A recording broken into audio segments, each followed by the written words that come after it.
I'm getting really tired from talking to people who have been misled and told that they can crush it on Amazon FBA starting with only £300. In this video, let's talk about how much Amazon actually costs to start. We focus on arbitrage and A to A, so in this video, I'm going to be talking about the costs associated to that. Welcome to the channel Seller Smart. If you don't know me, my name's Sean. In my first year selling on the platform, I was able to replace my full-time salary with Amazon and make it my full-time job. The team and I at Seller Smart have been working incredibly hard over the last 2 years, building a platform to help people escape the 9 to 5, get rid of the fear of looming joblessness from AI, and start selling products online. If you're looking for one-on-one coaching and you want to 10x the results, working with 6 and 7-figure sellers who have been there before, click the link in the bio and check us out. Our guarantee is that we'll work with you until you hit your first 50K, or if you're an existing seller, we'll work with you until you double your revenue. The idea for this video actually came from discovery calls we had with people where we realized how many people have no idea how much it actually costs to run an Amazon business. So I thought I would clear the air, clarify some misinformation, and show you the actual costs behind running this business. Okay, so where do we start? Let's start with the softwares that you need. First of all, obviously, you need a subscription to sell on Amazon. You can do this on a pay-per-sale process, but it's pointless. You may as well go for the subscription. That is £25 a month, excluding VAT, so £30 a month with VAT,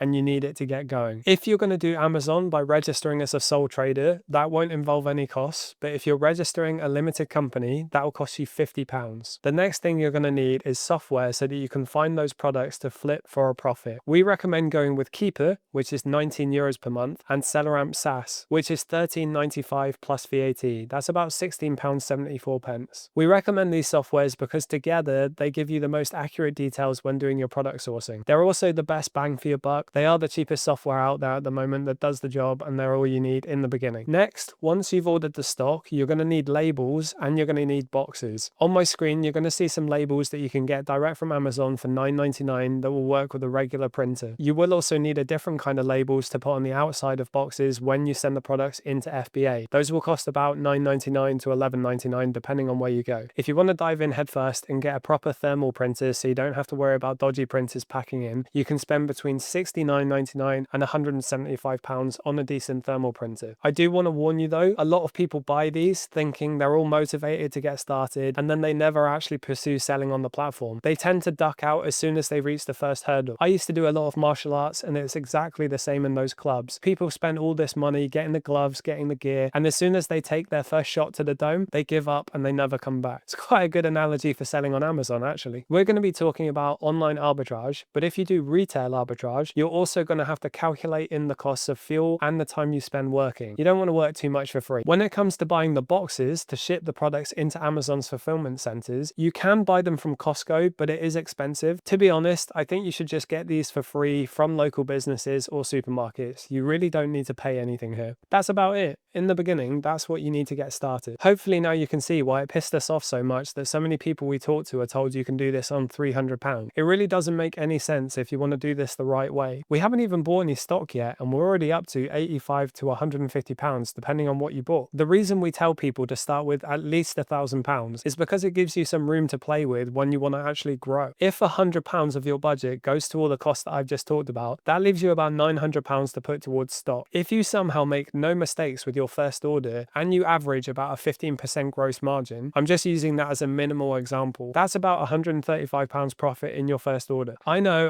it doesn't fully work like that. There's other fees, there's things you have to consider. I'm just using that as an example of the costs. If you took that £135 profit and reinvested it back into your business, which you should do, that's where you start to see the compounding growth effect of Amazon. It doesn't happen right away. That £135 will turn into £300, will turn into £1,000, will turn into £5,000, will turn into 10,000 profit months if you just keep compounding and reinvesting. You can't really do that with less than £1,000, and to be honest with you, the more you have, the better. Alright, so you've been selling on the platform for a little bit now, you're out of the newbie phase, and you want to know what comes next. Well, you've probably noticed that the prices on Amazon change every 15 minutes. Most bigger sellers don't do manual pricing. They end up using a repricer. Now, I'm pretty selective with the free advertising we put on this channel, but I'm not going to give any specific examples here, but I will say that they cost between £30 and £250 depending on the one you go for. Is this required to succeed? Absolutely not. I've actually met some really big sellers who decided to go back to manual pricing and they still did fantastically. So at what point should you consider a repricer? Well, honestly, that depends on you and the amount of time that you can put into the game. If you have less than 100 SKUs and not much revenue, you do not need a repricer, just do it manually. When your SKUs and your stock count grow, and when the amount of time you can spend on the business goes down, that might be the right time to get a repricer, as long as it makes sense financially. How about when you want to get more reviews to increase the chances of you winning the buy box? This is where you might consider using something like Sage Mailer to send custom emails to customers who have made orders, increasing the likeliness of you getting reviews. The pricing for this is on a scalable model, so if you were to send about 1,000 units, that would cost about $15. 2,000 units is about $25 a month. What about paid communities that you can join? I'm not going to throw any shade out there and say there's no value in them. Some of them are run by people who actually care about their communities, and they can provide really good value depending on the one you go for. Where you need to be careful is paid communities where they offer public leads. So many people try Amazon and completely rely on this, and they never work. The competition is too high, the leads get seen by too many people, they're too saturated, and the pricing tanks. This is why so many people think Amazon is dead. We actually have people in our server who use paid communities to know what products to not sell. Personally, I would just skip this one, and I click the link in the bio to join our free Discord community. What about when you get to the level where you want to start delegating, outsourcing, and maybe looking into a virtual assistant or a prep center? Okay, firstly, let's talk about when is the right time to use a prep center. I've already shown you a bunch of the costs that you need to spend to run an Amazon business, so a prep center is very similar. It doesn't make sense unless your revenue and your profit can justify it. I get it though, sometimes you live in an environment where you can't really do your own prepping. In that case, I would suggest starting with more capital to give you a cushion. Now, of course, every prep center is different, so for the sake of this video, I'm going to go through the pricing based on our pricing from PrepSmart. Okay, so to begin with, you'd have to pay a subscription fee of $39.99. Some prep centers don't charge this, but a lot of them involve manual data entry that takes up your time, and the cost actually comes in the work that you have to invest into it, or the team member who has to do it for you. Our prep center is fully automated, saving you hours per week, and that incurs a bit of additional software cost. That's why we charge for a sub. I promise you it's worth it though when you don't have to do manual data entry. On my screen here, you can see that if you do less than 1,000 units per month, we'll charge 45p per unit. Anything between 1,000 and 2,499 is charged at 40p per unit. Anything above 2,500 units, we can do personal pricing based on the user and their volume. The amount you're going to have to spend on a prep center per month is obviously very individualized because it depends on you and what products you buy. Because it's impossible to estimate this, I would say it's going to cost you at a minimum £300 per month, all the way up to thousands depending on your volume. Okay, so how about the cost when you want to hire a virtual assistant? Let's start with the process of you recruiting them yourself. If you were going to use an online directory to find the people, that's going to cost you about $69 to $100 per month. You then have to calculate the time investment that it takes you to find the people, find good candidates that are qualified, interview them, and put them on trial periods to see if they can do what they say on their resumes, CVs if you're in the UK. If you were to go through a recruitment service, that would cost you between $699 and $999 to have another company do the work for you, vet the VAs and train them and provide them to you fully ready to go. If you are ready to grow your team with a VA and you want to go through a service, you can click the link in the description, go to Recruit Smart, and we'll get you set up with a fully trained VA by us. Alright, so you've hired your VA, you found someone you like. How much does it cost you to actually pay them? You would pay them between 25,000 pesos and 30,000 pesos per month. Usually we pay this bi-weekly, so every 2 weeks we send 12,500 pesos. After they've gone through their trial period, it would be good to offer some performance bonuses. I would be very careful with your pay incentives. Personally, I like going off a net profit margin of the whole business, take a percentage and spread it across the team. And don't forget, in December, Filipinos get 13th month pay. That means they get double pay in December. I hope you liked the video so far, guys. I know I've mentioned a lot of services that we offer in this video. That's because we've just spent the last 2 years making Seller Smart the ecosystem for sellers so that you have everything you need right from us. So if you want one-on-one coaching, you want to hire a VA, you're ready to scale to a prep center, we've got you covered. I think I covered everything, guys, but if I forgot anything, let me know in the comments below. Amazon is an incredible opportunity, even in 2025 when you got loads of people online saying it's dead. So if you're up for the challenge and you want to give it a go, YouTube thinks this video will help, and it also told me to ask you to subscribe. I mean, look at our subscriber count. That's just depressing. How can I feel validated as a man with such a low subscriber count? I need validation from strangers on the internet.